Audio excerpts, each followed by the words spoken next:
आज होली का ये महापावन पुनीत पर्व है। ये सभी तीज और त्योहार इस मकसद और उद्देश्य से मनाए जाते हैं ताकि हमारा आध्यात्मिक लक्ष्य, हमारी जीवात्मा का कल्याण, जो कि हमारे जीवन का मूल ध्येय है, कहीं हम उसे भूल ना जाएं। इसीलिए हमारे भारतवर्ष में हर महीने, हर सप्ताह, हर साल कोई ना कोई त्योहार बराबर आते रहते हैं, जिसका मूल उद्देश्य होता है कि हम उस परमेश्वर की सत्ता से धीरे धीरे नजदीक पहुंचें, जहां हमको सच्चा सुख और सच्ची शांति प्राप्त हो सके। प्रेमी भाई बहनों, हम आप परम सौभाग्यशाली हैं। होली के इस पावन पुनीत पर्व पर गुरु महाराज के दरबार में दया, दुआ, बरकत, आशीर्वाद प्राप्त करने के लिए हम सभी प्रेमी भाई बहन यहाँ एकत्रित हुए हैं। आज इस महापावन पुनीत पर्व पर जो भी सत्संग के वचन आपको सुनाए जाएं, प्रेम और प्यार के साथ बैठ करके एक एक वचन को बड़े ध्यान के साथ आप लोग सुनिएगा और समझने की कोशिश करिएगा।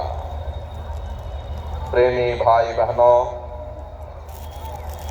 जब वह परमात्मा कुल मालिक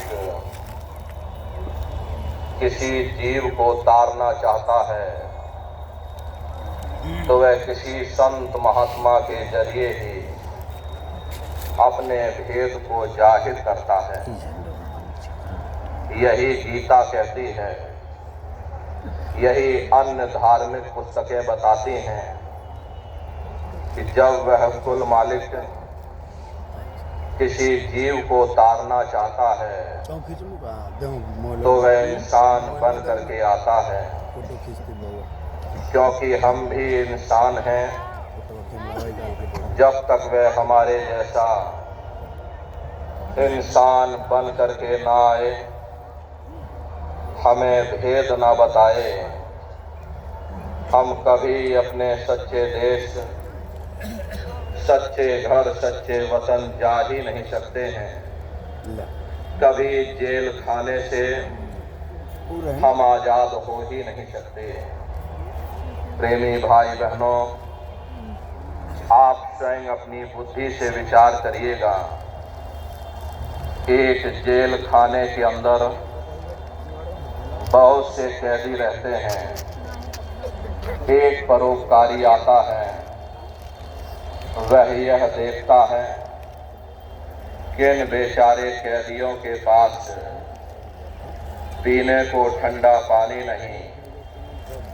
वह कुछ धन खर्च करके बर्फ का मीठा शरबत बना करके उन कैदियों को पिलाना शुरू कर देता। प्यासे को पानी पिलाना यह एक अच्छा परोपकार है। फिर दूसरा परोपकारी आता है, वह यह देखता है कि इन बेचारियों कैदियों के पास खाने पीने को अच्छा भोजन नहीं। वह और ज्यादा धन खर्च करता, अच्छे अच्छे भोजन पकवान बना करके उन कैदियों को खिलाना शुरू कर देता। भूखे को भोजन कराना यह भी एक अच्छा परोपकार है। इन परोपकारियों के परोपकार से कैदियों की हालत सुधरती है, लेकिन वे रहते जेल खाने में ही हैं और कैदी ही कहलाते हैं। फिर कोई तीसरा परोपकारी आता है, उसके पास जेल खाने की चाबी रहती है, जेल खाने की कुंजी रहती है और वह चाबी लगा करके उन कैदियों को ही आजाद कर देता। यदि किसी का सबसे बड़ा परोपकार है तो वह इस चाबी वाले का परोपकार है। ठीक उसी प्रकार से इस भवसागर रूपी जेल खाने की कुंजी नाम है और वह नाम केवल संतों महात्माओं को ही प्राप्त है।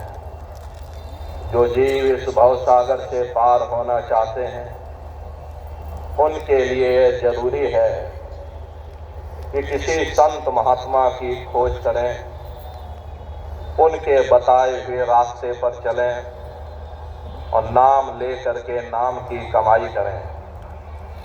पहला सतगुरु, दूसरा सत्संग, तीसरा है नाम।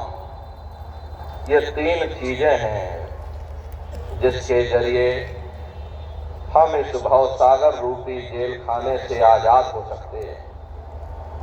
इसीलिए महात्मा कहते हैं, भाई सतगुरु का नाम पुकारो, सतगुरु को हियरे धारो।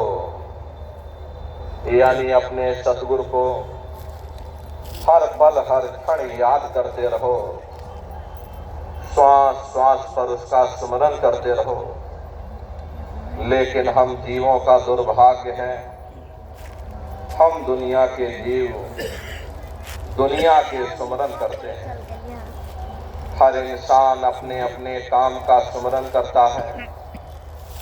किसान खेती बाड़ी का स्मरण करता है, उसे कल किस खेत में जुताई करनी है, किस खेत में बुआई करनी है, किस में रुपाई करनी है।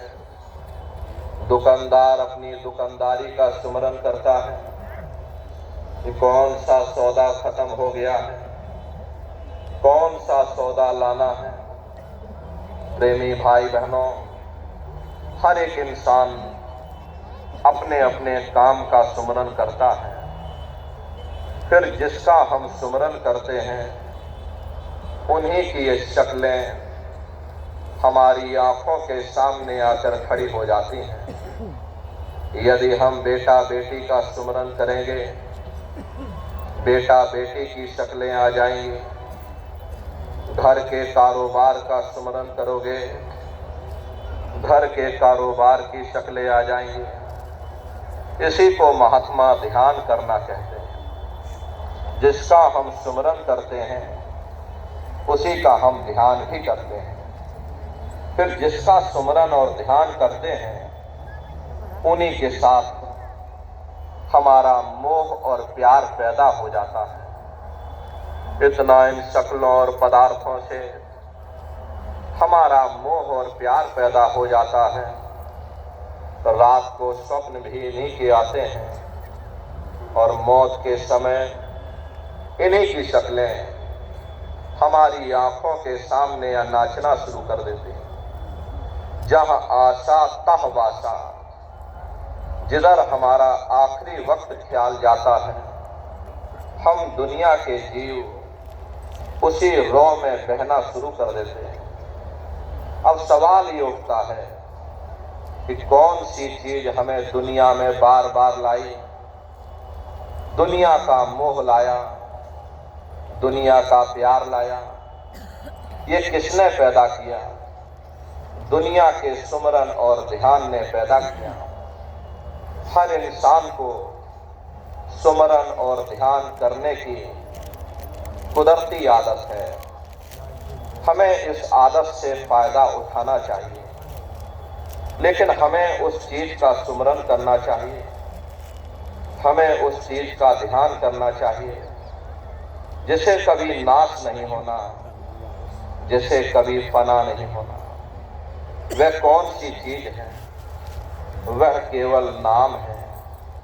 जैसे पानी की मारी हुई खेती पानी से ही हरी होती है, या जिस तरह लोहे को लोहा काटता है, ठीक उसी प्रकार से दुनिया के सुमरन को नाम का सुमरन काटता है।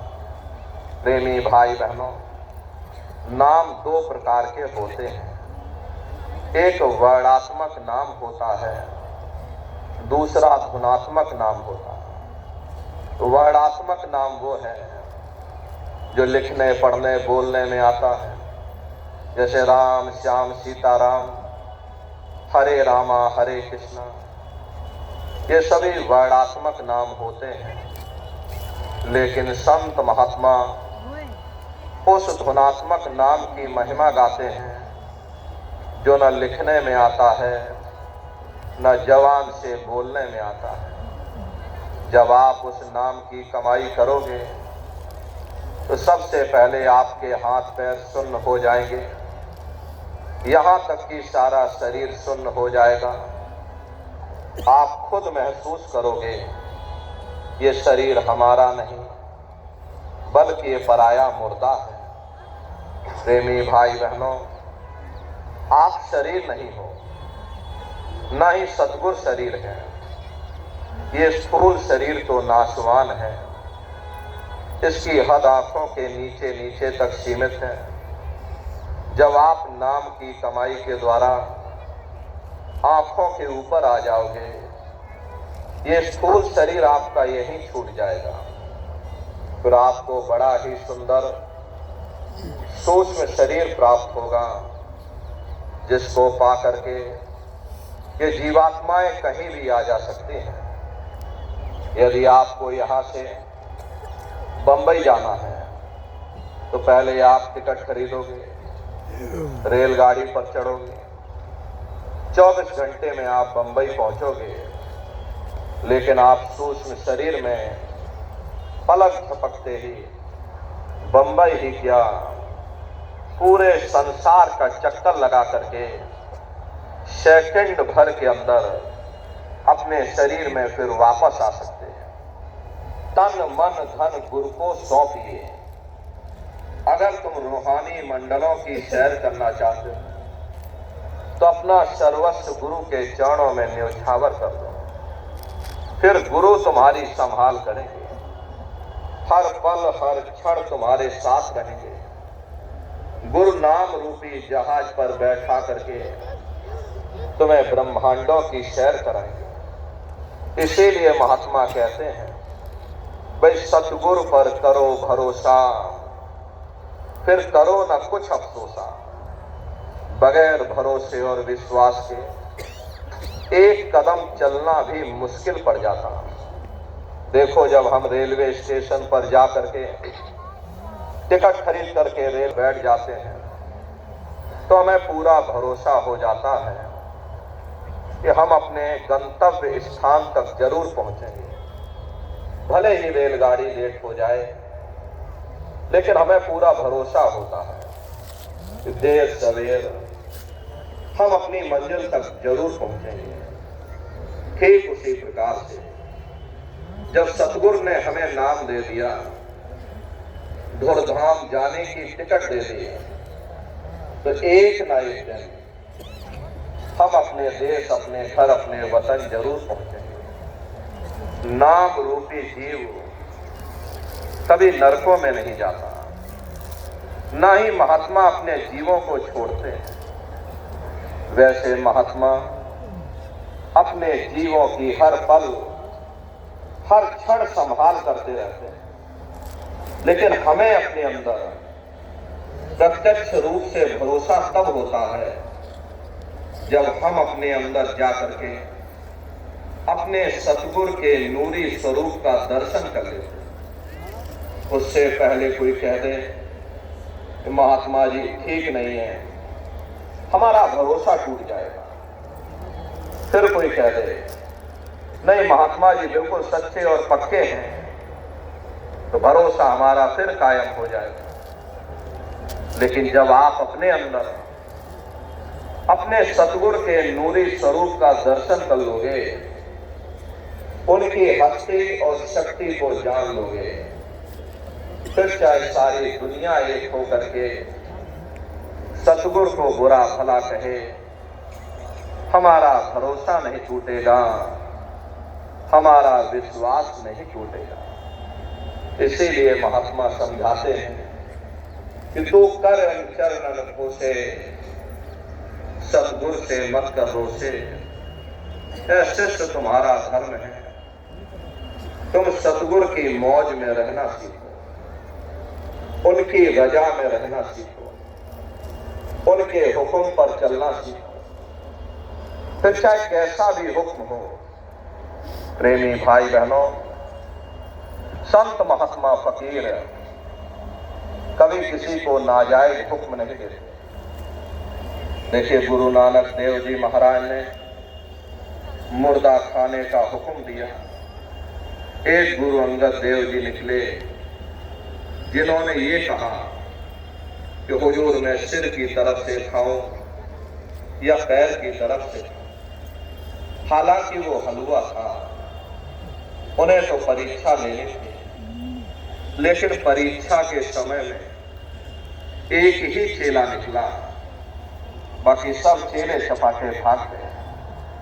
कहने का मतलब ये है, मुर्शिद का जो भी हुक्म होता है, तालिब के लिए वही हदीस होता, वही वेद, वही कुरान होता। इसीलिए महात्मा कहते हैं कि तू कर उन चरणन होसे और सतगुर से मत कर रोसे।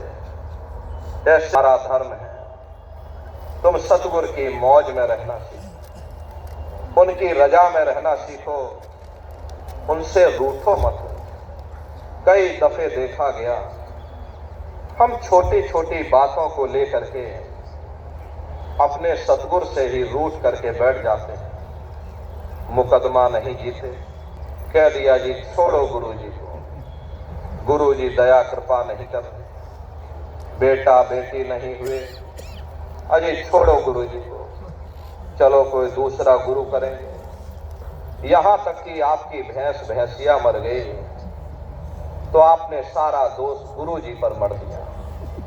प्रेमी भाई बहनों, हमारा और सतगुर का ताल्लुक हमें मुकदमा जिताना नहीं, हमें बेटा बेटी देना नहीं, बल्कि हमें धूर्धाम पहुंचाना है, जहां न फिर जन्मना है ना ही फिर मरना है। प्रेमी भाई बहनों, सतगुर बेगरज होता है, वे हमसे कोई इनाम नहीं मांगता, वे निस्वार्थ भाव से आपकी सेवा करता है। सतगुर वो आईना है, अरे आईने को कोई दुख नहीं, चाहे कोई देखे या ना देखे।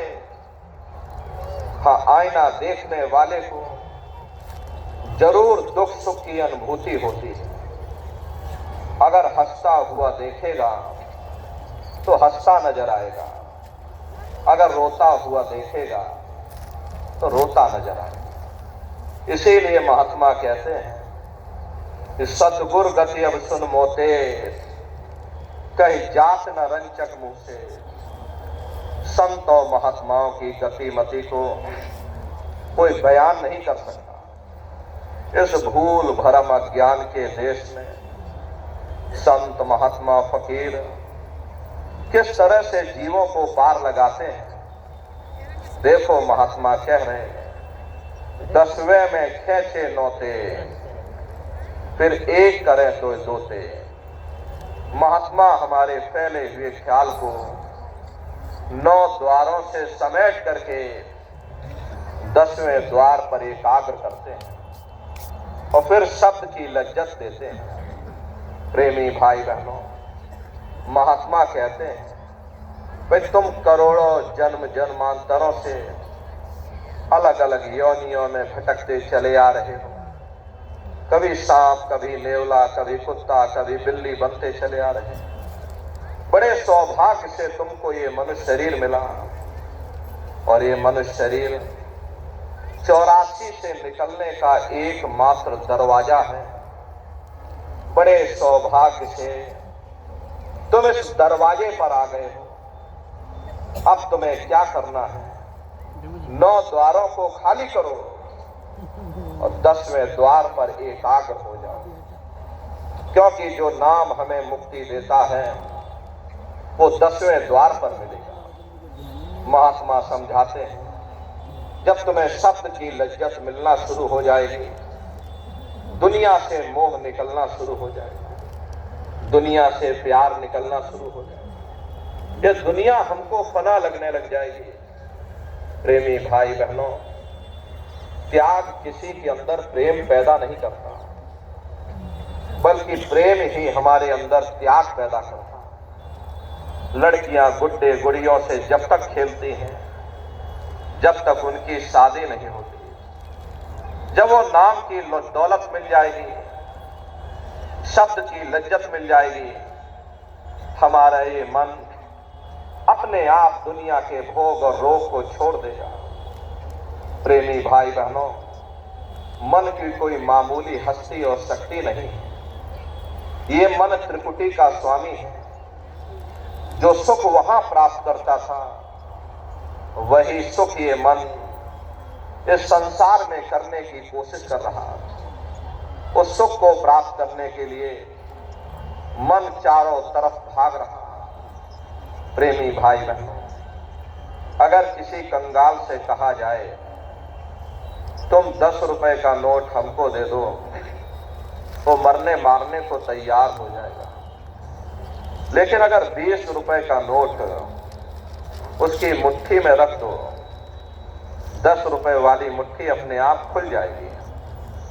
जब तुम्हारे मन को दुनिया की लज्जत से, दुनिया के सुख से ऊंचा सुख मिल जाएगा, तुम्हारा ये मन अपने आप दुनिया के सुख को छोड़ देगा। इसका फायदा क्या होगा?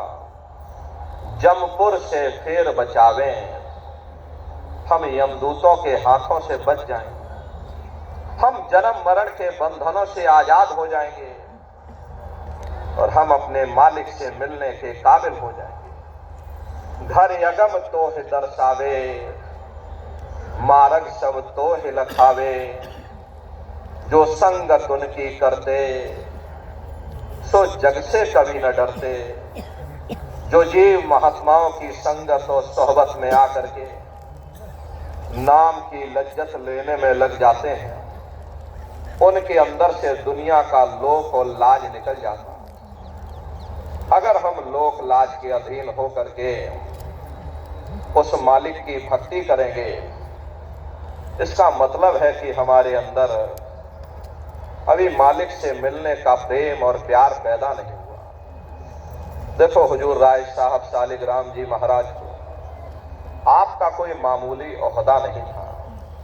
आप उन दिनों में उत्तर प्रदेश के पोस्ट मास्टर जनरल हुआ करते थे। पोस्ट मास्टर जनरल का ओहदा अपने आप में बड़ा रुतबेदार ओहदा हुआ करता था, लेकिन आप अपने गुरु की सेवा में इस कदर से लीन थे कि आप आगरा में ही गुरु महाराज के घर से 2.5 किलोमीटर दूर यमुना नदी से पानी की गगरी भर करके अपने गुरु जी के स्नान के लिए लाया करते थे। जिस बाजार से आप होकर के गुजरते थे, तो बाजार आपकी बिरादरी वालों का था। बिरादरी वालों ने ताने मारने शुरू कर दिए, इतना बड़ा अफसर होकर के इसकी मति को क्या हो गया, इसकी बुद्धि को क्या हो गया, ये यहां पड़ा हुआ साधुओं के पीछे दौड़ लगा रहा। जब आपको इस बात का पता चला तो आपने अपने पैरों में घुंघरू और बांध दिए, ताकि जिसको ना पता चला हो उसको भी पता चल जाए। इसको कहते हैं सच्चा प्रेम। अरे जिसके हृदय में प्रेम का चिराग जल जाता है, दुनिया के तानों बानों का, लोक लाज की परवाह नहीं करते। प्रेम ऐसा होना चाहिए, माता को जस पुत्र प्यारा और कामी को कामिन जान, मछली को जस नीर धारा, चात्रिक को जस स्वाद समान।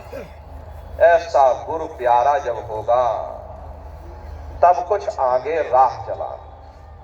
जैसे माता को अपने पुत्र से प्रेम होता है, मछली को नीर से होता है, पतंगे को दीपक से होता है, तो तुम दीपक में भई पतंगा, और भस्म किया मन तुमरे संगा। तुम सूरज में किरनी आई, और तुमसे निकसी तुम ही समाई। पतंगा ये नहीं देखता है ये दीपक राजा के घर जल रहा, यह कंगाल के घर जल रहा। अरे उत्तम और चंडाल घर, जहां दीपक उजियार, तो स्वामी मते पतंग के सभी ज्योतिक सार। ऐसे जिनको मालिक से मिलने की ख्वाहिश है, वो ये नहीं देखते हैं गुरु किस जाति का है। अरे जात न पूछो साधकी, और पूछ लीजिए ज्ञान। मोल करो तलवार की, और पड़ी रहन दो म्यान। ये जात पात के रगड़े झगड़े ये तुम्हारे अपने नहीं हैं, ये सिर्फ मन की खुराफात है। कोई भी महात्मा यहां पर आकर के न कोई कौम बनाने आता है, न कोई मजहब चलाने आते हैं, और न ही आप हमारे हाथों में जात बिरादरी बनाने आते हैं, ना ही डंडे और तलवारें देने के लिए आते हैं। अरे आप तो सच्चा मार्ग, सनातन मार्ग समझाने के लिए इस धराधाम पर अवतरित होते हैं। लेकिन दुर्भाग्य हम अज्ञानी मनुष्यों का है कि हम अज्ञानी मनुष्य ऐसे ही महात्माओं का विरोध करते हैं जो कि हमारे हित की बात करते हैं। संतों का जो इतिहास रहा करीब करीब 700 वर्ष पुराना है। इन 700 वर्षों के अंतर्गत जितने भी महात्मा इस धराधाम पर आए, कबीर, नानक, दादू दरिया, भीखा, रविदास जी महाराज, पलटू साहब जी महाराज, जगजीवन साहब जी महाराज, जितने भी महात्मा इस धरती पर आए, हम अज्ञानी मनुष्यों ने उन महात्माओं का भरपूर विरोध किया। हालांकि इसके लिए उन महात्माओं ने अपना खून तक बहा दिया, अपने आप को बलिदान तक कर दिया, लेकिन अपने दृढ़ संकल्पों को नहीं छोड़ा। उनका ये प्रयास अपने आप में एक विलक्षण प्रयास रहा। जो बेमुख पुर से फिरते, सो भव सागर में गिरते। जिन्होंने गुरु को मनुष्य समझा, साधारण इंसान समझा, यह दुनियावी स्वार्थों की पूर्ति के लिए गुरु से विमुख हो गए, उनके सत्संग वचनों से विमुख हो गए, उनके दरबार से विमुख हो गए, ऐसे दुर्भागी जीव 4,84 लाख योनियों में भटकते हैं। 84 चक्कर खा गए, फिर जन्म जन्म दुख पा गए। ऐसे दुर्भागी जीव 4,84 लाख योनियों में भटकते रहते हैं, जन्म मरण की असहनीय वेदना को सहते रहते हैं। इसीलिए महात्मा कहते हैं, भाई तुम सोचो अपने मन में, कोई ना ही गुरु सम जग में। तुम विचार करके देख लो, गुरु के बराबर इस दुनिया में तुम्हारा कोई सच्चा रहबर नहीं, तुम्हारा कोई सच्चा साथी नहीं। अरे जब मौत आएगी, न रिश्ते नातेदार काम आएंगे, न कुटुंब परिवार वाले काम आएंगे। उस समय कोई तुम्हारे काम आएगा, वह केवल तुम्हारा गुरु है। अरे गुरु तुम्हारी यहां भी संभाल करेगा, गुरु तुम्हारी वहां भी संभाल करेगा। जब आप यहां पर हो, स्थूल शरीर में हो, तो गुरु स्थूल स्वरूप में मौजूद होकर के संभाल करेगा।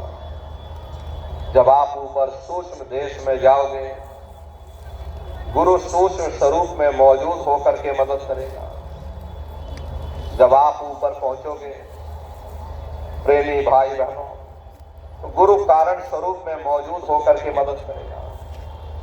जब पर ब्रह्म में पहुंचोगे, गुरु शब्द स्वरूप में मौजूद होकर के मदद करेगा। जब आप सचखंड में पहुंचोगे, तो गुरु को ही आप सत्पुरुष के स्वरूप में देखोगे। गुरु क्या तालीम है, गुरु की हस्ती और शक्ति क्या है, हम क्यों गुरु की पूजा करते हैं, क्यों गुरु की आराधना करते हैं। देखो साधक कह रहा है, गुरु मेरे पूरन पुरुष विधाता, नित चरणन पर मन मेरा राता। इसमें कोई शक संदेह की बात नहीं, वो परमात्मा घट घट में मौजूद है। लेकिन उसके होते हुए भी तुमने करोड़ों जन्म ठोकरें खाई, कभी किसी योनि में भटके, कभी किसी योनि में भटके। जब तक गुरु नहीं मिला तुम दर बदर भटकते रह गए, और जब गुरु मिल गया तुमको राह दिखा दी, अंड खंड ब्रह्म के दर्शन करा दिए। तब ये साधक कहता है, गुरु है अगम अपार अनामी, गुरु बिन दूसरे और न जानी। ईश्वर परमेश्वर ब्रह्म पर ब्रह्म, अरे सतनाम से भी कोई परे है जिसे हम अनामी कहते हैं, वह केवल मेरा गुरु है। अगर कोई मेरा मालिक है, कोई मेरा सच्चा पिता है, कोई मेरा सच्चा साथी है, कोई मेरा रहबर है, तो वह केवल मेरा गुरु है। नहीं ब्रह्मा नहीं विष्णु महेशा, नहीं ईश्वर परमेश्वर शेषा। गुरु के मुकाबले न ब्रह्मा है जो दुनिया को बनाते हैं, न विष्णु हैं जो दुनिया को पालते हैं, न शिव हैं जो दुनिया का संहार करते हैं। राम कृष्ण ही 10 अवतारी, व्यास वशिष्ठ न आदि कुमारी। ऋषि मुनि देवी देव न कोई, तीरथ व्रत धर्म नहीं कोई।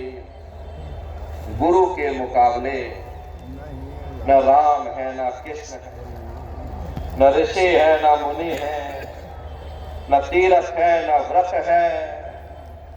योगी जति तपी ब्रह्मचारी, जनक सनक सन्यास विचारी।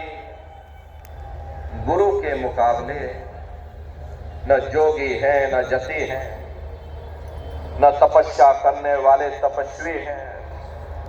आत्म परमात्म नहीं मानो, अक्षर निहक्षर नहीं जानो। गुरु के मुकाबले न आत्म पद है, यानी कि सहस दल कवल है, न परमात्म पद है, यानी कि त्रिपुटी है, न अक्षर यानी पर ब्रह्म देश है, न निरक्षर यानी भंवर गुफा है। गुरु इन सब से आगे जाता है। सत्य नाम जानू ना नामी, लिख ग्रंथ सब करत बखानी। गुरु के मुकाबले न मैं सत्य नाम को जानता हूं और ना ही मैं अनामी को जानता हूं। प्रेमी भाई बहनों, ये गुरुमत है जो युगों युगों से चली आ रही, इसमें कोई शक संदेह की बात नहीं।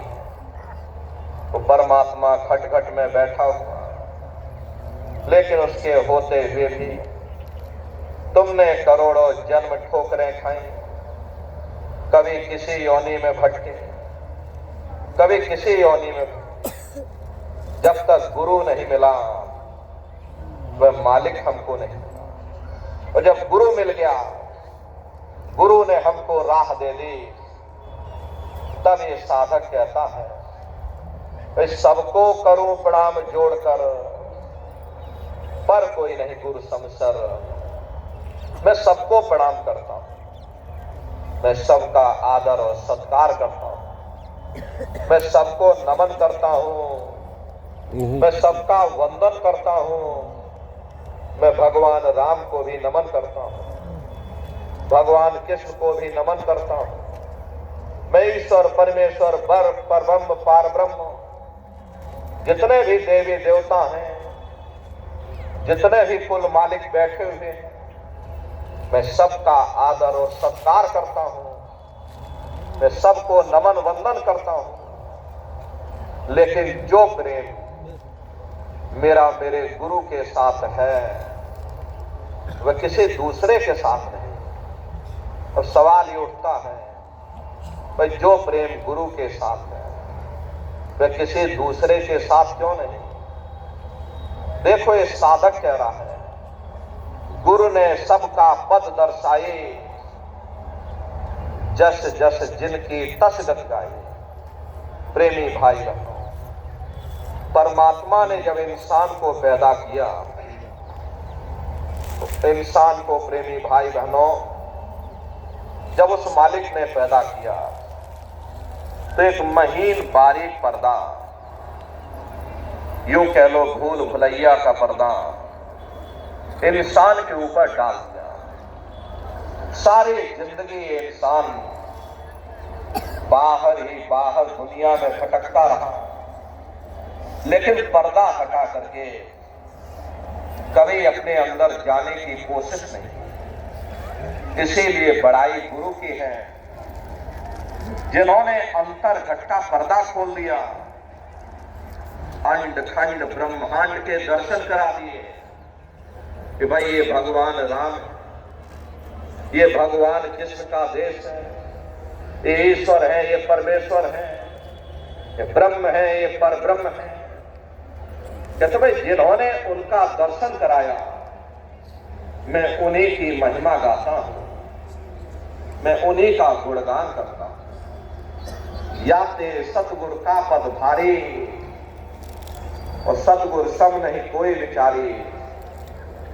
इसीलिए गुरु का दर्जा सबसे बड़ा है, सबसे ऊंचा है। जाके हृदय गुरु पर दीती, काल कर्म बातें नहीं जीती। जिसके हृदय में अपने गुरु के प्रति प्रेम है, श्रद्धा है, आस्था और विश्वास है, ऐसे प्यारे साधकों को स्वयं सद्गुरु लेने आते हैं, अपने साथ लेकर के चले जाते हैं। गुरुमुख की गति सबसे भारी और गुरुमुख कोटिन जीव उबारी। गुरुमुख सबसे बड़ा क्यों है? क्योंकि गुरुमुख अपने कमाए हुए नाम का एक कण दे करके करोड़ों करोड़ जीवों का उद्धार करता। धन धन राजा जनक है जिन सुमरन किया विवेक, एक घड़ी के सुमिरते और पापी तरे अनेक। देखो राजा जनक जब स्थूल शरीर को त्याग करके जाने लगे, रास्ते में बड़ी भारी चीख पुकार मची। राजा जनक ने धर्मराज से पूछा, भाई ये क्यों रो रहे हैं, कैसे जीवों का छुटकारा होगा? तब धर्मराज ने राजा जनक को बताया कि अगर कोई महात्मा नाम की कमाई का फल दे दे तो इन जीवों का छुटकारा होगा। तब राजा जनक ने 2.5 घड़ी नाम की कमाई का फल दे करके करोड़ों करोड़ जीवों का उद्धार कर दिया। कहाँ लग महिमा गुरुमुख गाऊं, कोई न जाने किस समझाऊं। अरे महात्माओं की हस्ती और शक्ति को मैं कहां तक बयान करूं। कुंजों की अवस्था वही जानते हैं जो कुंजों के साथ आसमानों की उड़ान भरते। कबूतर तीतर क्या जाने कुंजे किस देश के वासी हैं। जो रूहानी मंडलों की सैर करते हैं वही महात्माओं को पहचान सकते हैं। बाकी ये सारा संसार एक काल के जाल में फंसा हुआ, जग में पड़ा काल का घेरा, जीव करे 84 फेरा। सारा संसार ही काल के जाल में फंसा हुआ। काल अपने भक्तों को स्वर्ग वैकुंठ भी लेता है, नरक और 84 भी लेता है। तपो राजा राजो डरता है। बुरे कर्म किए बुरा नतीजा, अच्छे कर्म किए अच्छा नतीजा। न बुरे कर्म करके तुम छुटकारा पा सकते हो, न अच्छे कर्म करके तुम छुटकारा पा सकते हो। यदि बुरे कर्म लोहे की जंजीर है तो अच्छे कर्म सोने की बेड़ियां हैं। आध्यात्म यही कहता है, जब तक तुम्हारी ये जीवात्मा निष्कर्म नहीं हो जाएगी, उस परमात्मा को प्राप्त नहीं कर सकते। यदि आपने बुरे कर्म किए तो आप नरकों 84 में चले जाओगे, और अगर आपने अच्छे कर्म किए तो आप राजा महाराजा बन जाओगे। कौमों मजहबों मुल्कों की हुकूमत हासिल कर लोगे। लोहे की जंजीरें उतर जाएंगी, सोने की बेड़ियां पड़ जाएंगी, हाथ से झाड़ू निकल जाएगी, हुकूमत की बागडोर मिल जाएगी। ज्यादा से ज्यादा हम स्वर्ग वैकुंठ में चले जाएंगे। वे भी भोग योनियां हैं, एक निश्चित समय के लिए मिलती हैं। पुण्य कर्म समाप्त हो जाने के बाद में फिर हमको नीचे उतार दिया जाएगा। जब ऊपर से नीचे उतारे जाओगे तो किसी बड़े घर में जन्म हो जाएगा, अमीर घर में जन्म हो जाएगा, सेठ साहूकारों के यहां जन्म हो जाएगा। जब ऊपर से नीचे बड़े घर में जन्म होगा तो फिर बुरे खोटे कर्म किए, फिर नरकों और 84 में चले गए। तो ऐसे ये आवागमन चलता रहता है, लेकिन मुक्ति नहीं मिलती। बिना कर्म कोई काया नहीं, जग बस रहा कर्म के माही। कोई शरीर बिना कर्म के नहीं है। ये सूरज चांद सितारे, ये जमीन और ये आसमान, ये देवी और ये देवता, ये कर्मों के अधीन है। कर्म होती है काया बनती है, काया होती है कर्म भी बन जाते हैं। ये एक दूसरे पर सब आश्रित हैं, एक के बगैर दूसरा हो ही नहीं सकता। जिस दिन से दुनिया बनी है, ये कर्मों का कल कानून चला रहा। युग बदलते रहते हैं, समय बदलता रहता है, लेकिन ये कर्मों का कानून नहीं बदलता। कर्म भूत सब जग को लागा, या से बचे नहीं कोई जागा। कर्मों का ये भूत सारे संसार के जीवों को लगा हुआ। कर्मों के वशीभूत होकर के ये मनुष्य बार बार जन्म लेता और मरता है। जन्म लेने और मरने की पीड़ा को सहता है। अरे मामूली पीड़ा नहीं होती। जन्म लेते और मरते समय घनघोर पीड़ा होती है। जन्मत मरत दुसह दुख हुई। लाखों सुइया एक साथ चुबा दी जाए, उससे भी ज्यादा जन्म लेते और मरते समय पीड़ा होती है। प्रेमी भाई बहनों, देखो कैसे एक जीव जन्म लेने के बाद में इस माया के जंजाल में फंसा चला जाता है। महात्मा उदाहरण दे करके समझाते हैं कि भाई मुख बोले न सैन चलावे, काहो दुख अपना न जनावे। जब बच्चा मां के गर्भ से जन्म लेता है तो न मुख से बोल पाता है, न जवान से अपने दुख और दर्द को बयान कर पाता है। अरे धूप में लिटा दो, बच्चा धूप में पड़ा। छांव में लिटा दो, बच्चा छांव में पड़ा। गर्मी लगती है, सर्दी लगती है, लेकिन वह अपने दुख दर्द को बयान नहीं कर पाता। दुख में रोवे अत बिल्लावे, और मात पिता बुद्धि काम ना आवे। जब बच्चे को तकलीफ होती है तो बच्चा रोता है। रोने और चिल्लाने के सिवाय उस बच्चे के पास कोई दूसरा उपाय नहीं। तो बच्चे को तकलीफ हुई, बच्चा रोने लगा।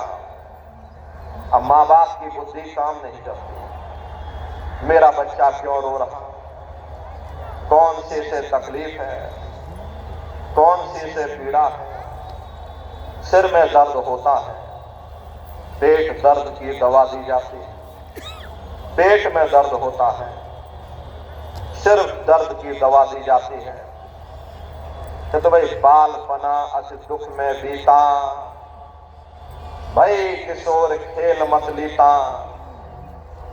ऐसे दुख दर्द और कष्ट सहते सहते बाल काल की अवस्था गुजर गई। बच्चा किशोरावस्था में पहुंच गया, हाथ पैर से चलने लग गया, अपने सुख और दुख को बयान करने लग गया। तब वो बच्चा अपने साथियों के साथ खेलना चाहता है, माँ बाप उसे पढ़ाना चाहते हैं। मार पीट पितु मात घनेरी, वह भी दुख की भारी थी। जितना बच्चे की उम्र नहीं, उससे ज्यादा वजनदार किताबें बच्चे की पीठ पर लाद दी जाती है। बच्चे का मन पढ़ाई में लगता नहीं, वे अपने साथियों के साथ खेलना चाहता है। तो स्कूल में मास्टर अध्यापक मारते हैं, घर में माता पिता की डांट खानी पड़ती। कहते भाई यह भी दिन दुख गफलत में बीते, और सुख ना पाया रहे अब रीते। ये भी समय दुख गफलत और बेसुधी में गुजर गया, लेकिन सुख नहीं मिला। तरुण अवस्था आवन लागी, मन तरंग अब छिन छिन जागी। धीरे धीरे तरुण अवस्था में, तरुण कहते हैं जवानी की अवस्था को, ये जवान हो गया। इसका मन मतवाले हाथी की तरह मदहोश हो गया। दुनिया की इच्छाएं, दुनिया की ख्वाहिशें मन में पैदा होने लगी। मेरे पास भी घोड़ा गाड़ी मकान, मेरे भी ठाट बाट, मेरी भी हाथ हवेली हो, मेरी भी शादी हो जाए। चाव थी तब करी सगाई, ब्याह हुआ घर नारी आई। जब इंसान के अंदर चाह थी और इसकी शादी हो गई, घर में नारी भी आ गई। अब नारी देख मन यति हर्षाना, बेड़ी भारी सो नहीं जाना। नारी को देख देख करके इसका मन प्रसन्न होने लगा, जैसे से कोई बड़ी भारी बादशाहत मिल गई। कहां ये मनुष्य जब मां के घर में उल्टा लटका हुआ था, सिर इसका जब नीचे था, पैर जब इसके ऊपर थे, जठराग्नि में तप रहा था, उस समय परमात्मा से प्रार्थना करता था, हे परमात्मा अब प्रभु कृपा करो ए भाती, सब तज भजन करह दिन राते। इस बार हमको मौका दे दो, हम भजन करेंगे, भक्ति करेंगे, हम अपनी जीवात्मा का कल्याण करेंगे। मुझे एक बार मनुष्य शरीर दे दो। जब इंसान को मनुष्य शरीर मिल गया तो वो कैसे कीमती समय माया की छाया में फंस करके, इस मिथ्या जगत को अपना मान करके ये इंसान अपने कीमती समय को बर्बाद करता चला जाता है। कहते भाई मात पिता का हक सब भूले, दिन और रात नारी भूले। जब इसकी शादी नहीं हुई थी, इसका पूरा प्रेम अपने माँ बाप के साथ था, लेकिन जब शादी हो गई, माँ बाप के हिस्से से आधा प्रेम लेकर के इसने अपनी औरत को दे दिया। और जब बच्चे कच्चे हो गए तो माँ बाप के हिस्से का बचा हुआ आधा प्रेम अपने बच्चों कच्चों को दे दिया। बेचारे माँ बाप जिन्होंने अपने लाल को अपनी पलकों पर बैठा करके रखा, खुद भूखे रहे, मेहनत करके अपने बच्चों का पालन पोषण किया, वही औलादें, वही माँ बाप आज अपने बच्चों के प्रेम के लिए तरसती हैं, लेकिन उनकी ही औलाद उनको धुतकार देती है। अपने आश्रम में बहुत से ऐसे लोग आते हैं, तरह तरह का अपना दुखड़ा रोते हैं, हमको हमारे बच्चों ने निकाल दिया, बड़ा रोना रोते हैं। प्रेमी भाई बहन, इस बात को हमेशा ध्यान में रखिएगा। प्रेमी भाई बहनों, जो अपने माँ बाप को सताता है वो इंसान कभी संसार में सुखी नहीं हो सकता। महात्मा कहते हैं, फिकर पड़ा घर का जब ही, दर दर भटके दुख अब सही। जब इंसान की शादी हो गई, घर में औरत भी आ गई, उसके बच्चे कच्चे भी हो गए, तो औरत को कपड़ा चाहिए, बच्चों की पढ़ाई लिखाई के लिए खर्चा चाहिए, उसके पालन पोषण के लिए खर्चा चाहिए। तब ये मनुष्य सोचता है चलो कहीं चार पैसे कमाए जाए, कहीं दुकान दफ्तर किया जाए, कहीं नौकरी पेशा किया जाए, कहीं कोई रोजगार किया जाए ताकि घर का खर्चा चल सके। ग्रह कारज अब नित्य सतावे, कुल और जात बहुत भर। स्वान समान करे गति अपनी, धन का सुमरन धन की जपनी। धन पाया तो हुआ आनंदा, नहीं मिले पड़ा दुख का फंदा। अगर चार पैसे कमा लिए तब तो गनीमत है, और अगर नहीं कमा पाए दुनिया का कर्जा हो गया। अब कर्जे को उतारने के लिए कहीं औरत का गहना गिरवी रखना पड़े, कहीं जमीन जायदाद गिरवी रखनी पड़े।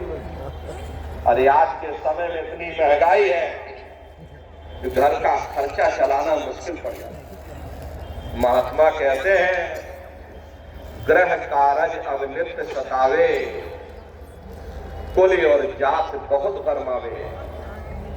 धीरे धीरे उसके बच्चे भी बड़े हो गए। अब ये इंसान सोचता है कि कहीं कोई अच्छा परिवार मिल जाए, कोई अच्छा खानदान मिल जाए, ताकि हम अपने बच्चे बच्चियों की शादी अच्छे परिवार में करा सकें। कोई नौकरी पेशा लगा हुआ लड़का मिल जाए। आज के समय में नौकरी पेशा में लगे हुए लोग मिलना मुश्किल, मिल भी जाए तो दुनिया भर का दहेज मांगते। मेरा बेटा BA MA DA डिग्री लिख, दुनिया भर की डिग्रियां गिना देंगे। मेरा बेटा इतना रुपया पैसा कमा रहा, तुम इतना पैसा दहेज में दोगे, तब हम अपने लड़के की शादी तुम्हारी लड़की के साथ कराएं। अब ये इंसान इसी उधेड़ बुन में फंसा रहता है। प्रेमी भाई बहनों, सबका बोझ भार सब लीना, अब तड़पे जस जल बिन।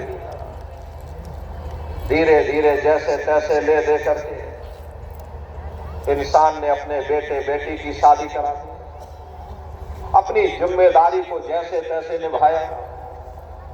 उनके भी बेटे बेटे हो गए, उनके भी बच्चे बच्चियां हो गए। धीरे धीरे समय गुजरा, उनकी भी औलादें हो गई। अब इंसान नाती पोता पंती संती सबका बाबा बन गया। बाबा को नींद नहीं आ रही, तो सबका बोझ अपने सिर पर ले। अब घर में किसी को कोई समस्या हो जाती है, बाबा को चिंता होने लगती है। प्रेमी भाई बहनों, भक्ति चंद्रमा सूरज ज्ञाना, और छुप गए दोनों घोर समाना।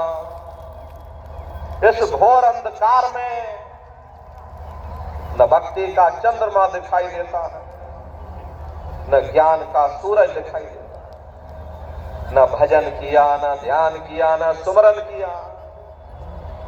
जैसे कुत्ता बिल्ली अपना पेट भर करके चले जाते, ऐसे ये जीव अपने कीमती समय को और श्वासों की पूंजी को बर्बाद करता चला जाता।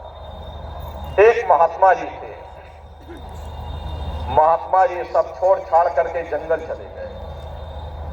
कहा भाई हम भगवान का भजन करेंगे, सब कुछ छोड़ दिया, जमीन जायदाद छोड़ दी, घोड़ा गाड़ी मकान छोड़ दिया, खेती बाड़ी छोड़ दी।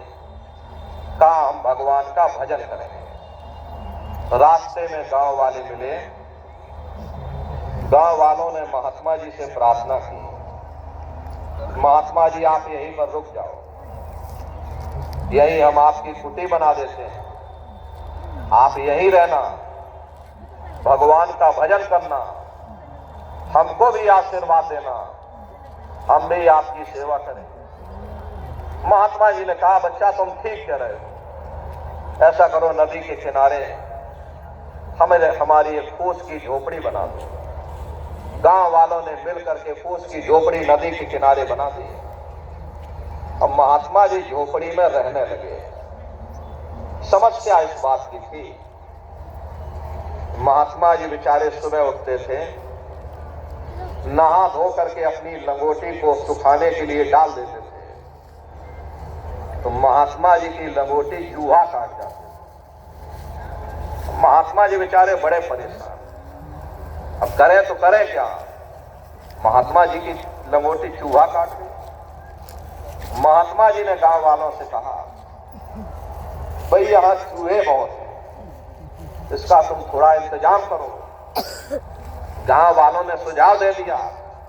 अब गांव में 2-4 लोग ऐसे बहुत रहते हैं, बिना मांगे सुझाव दे देते हैं, तो सुझाव दे दिया। महात्मा जी ऐसा करो आप एक बिल्ली पाल लो, अगर तुम बिल्ली पाल लोगे एक चूहा नहीं रहेगा।